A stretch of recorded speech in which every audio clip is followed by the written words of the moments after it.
Hello everyone, JL Wasabi here. In today's video, we will be going through the new patch 14.6 that just dropped. But before we begin, I would just like to remind you to like the video if you find it useful and also to subscribe to my channel if you haven't done so. So this is the new patch 14.6. So the patch highlight actually shows that there are a lot of buffs and some nerfs in this patch. So the buffs are mainly targeting the traits that are being underplayed, underperforming, such as Syndicate, as well as Exotech, especially 7 Exotech.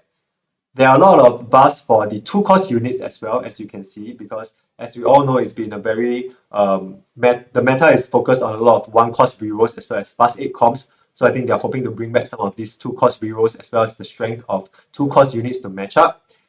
There are also some items being buffed as well. On the nerf side, it's mainly on Dynamo, because Dynamo is definitely being overplayed and overperforming due to how strong Elise is right now due to a buffs last patch. There are also some nerfs to augments as well as items. So we'll move to the patch notes itself. Oh, there's also a new game mode coming up for fun mode called Pengu's Party because of the 6th-year anniversary of TFT. They've also lowered the difficulty of one of the stages of Talker's Trials. So moving on to the real changes of this patch, there are some changes to the loot systems finally. So they did make some changes last patch to help combat the inflation of this the game, where there were too many items and too many resources and gold. So they did some of the adjustments and caused the whole patch to be very different from before because there were a lot less item drops, leading to a lot less items. So as you know, where we were playing the games recently, even in my games, you can see that whenever any item augments show up in game, it's an auto pick because it actually compensates for the lack of items in the game right now. So they have mainly reversed on this. So stage 2, 3, 4, and PV rounds are generally now more consistent and always drop some items and some gold. So in total, the average item count for PV rounds has increased. So this is a good thing. So you do not always need to instant pick the item augments anymore.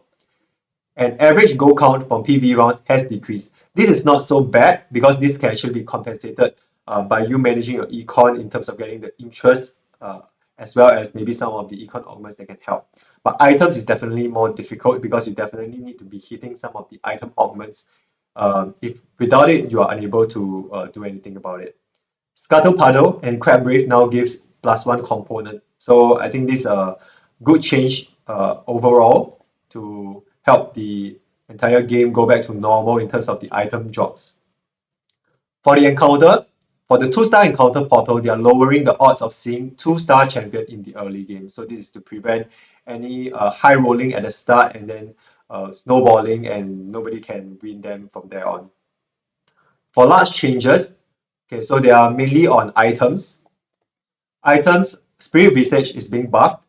Sterex Gauge is being nerfed. The HP shield percentage from 60% to 50% and the shield duration from 6 to 5 seconds. So Sterex Gauge is definitely the standout item from last patch item changes. And you can see it being used on many units right now.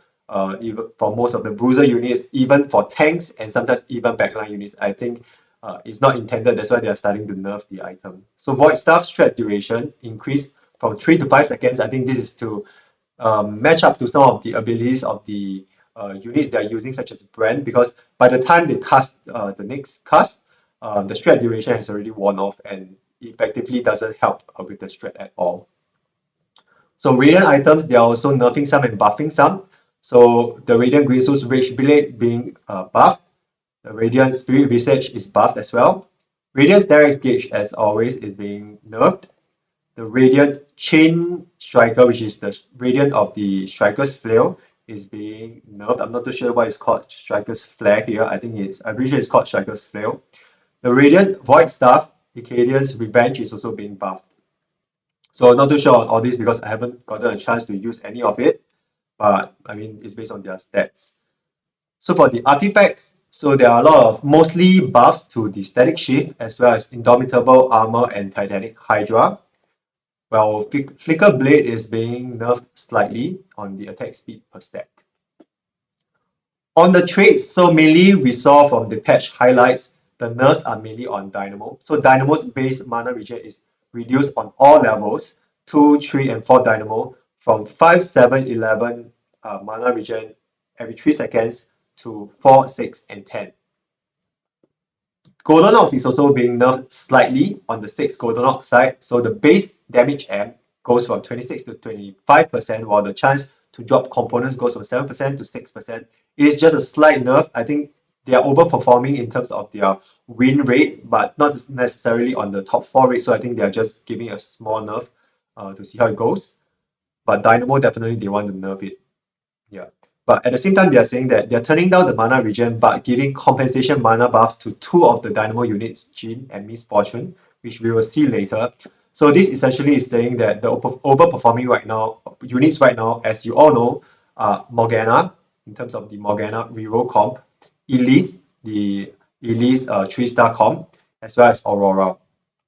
So they are also buffing Exotech, HP per item and attack speed per item for 5 Exotech and 7 Exotech, because right now most of the Exotech comps that are being played right now only includes 3 Exotech in terms of like your Vex Exotech comp or even your Flex MF Zeri comp. So you don't necessarily play higher Exotech, so I think they're trying to make more people go towards that by buffing it.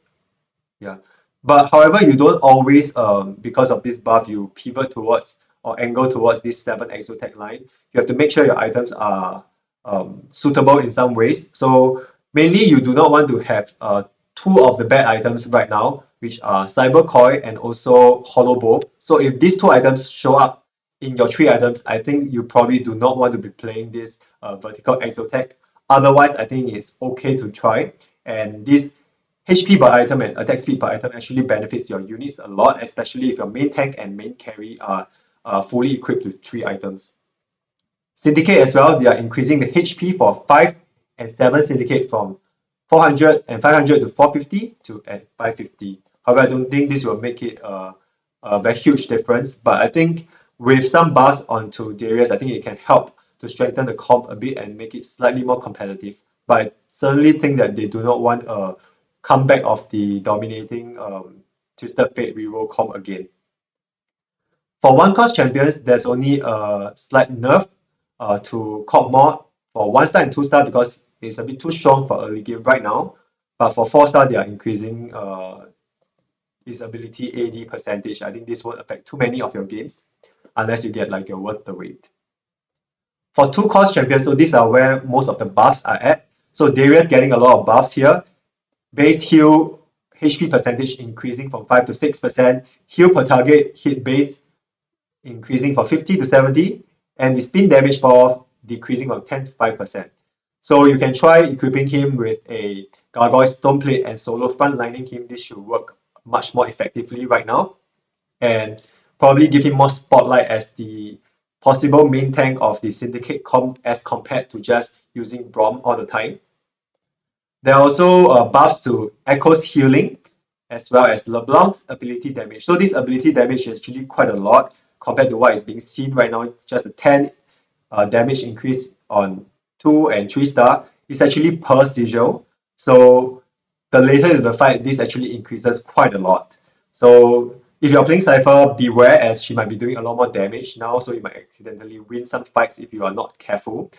But it might also open up some of the new reroll comps, Echo and LeBlanc reroll. I might try it out, especially if I get like Mana Zane drop early on in the game. So Jin's buff changed to his mana. This is to compensate for the Dynamo nerfs. There's also buffs to Rust in terms of his base heal as well as Bane's attack speed.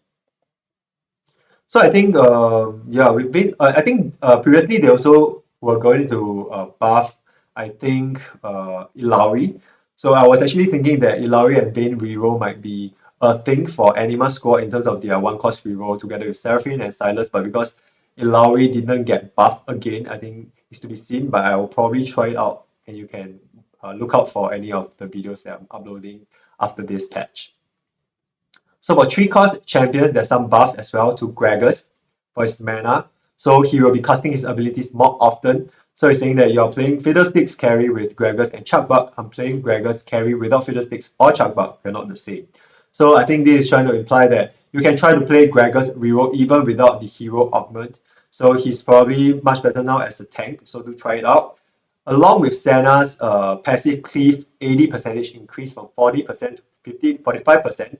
So this is a slight buff also to the Divinity comp in general, as well as to the Slayer comp. So Varus mana is also being buffed from 15 out of 75 to 20 out of 70. So while I do not necessarily think that he is underperforming right now, I do not know necessarily, but this buff doesn't really seem that justified, but we will see. Maybe he will be more playable as a 3-cost 3-star carry for his executioner trait. Yeah, you can definitely try it out. So we will definitely be trying out a reroll comp that involves Gregors, Varus, and possibly like your Mordekaiser or your Exotech comp, since all these are getting buffed. For 4-cost champions, Cho'Gath is getting nerfed because his 3-star version is too strong. From what I know, sometimes it can even win 3-star 5-cost units, but they are getting some buffs on the 1-cost and 2-cost, 1-star and 2-star Cho'Gath. Misfortune is also being rebalanced from 50 out of 150 starting mana to 40 out of 135. This is due to the Dynamo nerfs as well. So she's likely to be casting more if you do actually equip her with a Shojin and not entirely relying on the Dynamo trait. For 5-cost champions, Garen is getting buffed to the mana, so he will cast his ability more often. If you actually played Garen as your main carry, sometimes if you are lucky enough to get a 2-star Garen early, you might want to consider that. Especially now with like a good item for him in the Sterex gauge. If he actually gets off multiple casts in a fight, he can actually snipe the backline because his skill actually shoots out the sword rays towards the backline and actually damages them. And when he do not hit too many units, he actually get mana cost refund. So maybe you can try to work something out with this where he spam casts his ability to one-shot the backlines. So if you want to see how Garen actually works, you can actually refer to my 5-cost unit guide that I uploaded just before the previous patch.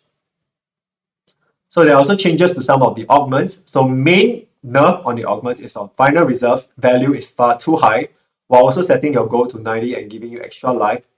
They are actually nerfing a lot of the base XP that's been given from 70 to 30. So it's no longer a free level 9 because from level 8 to level 9 you actually require 78 experience.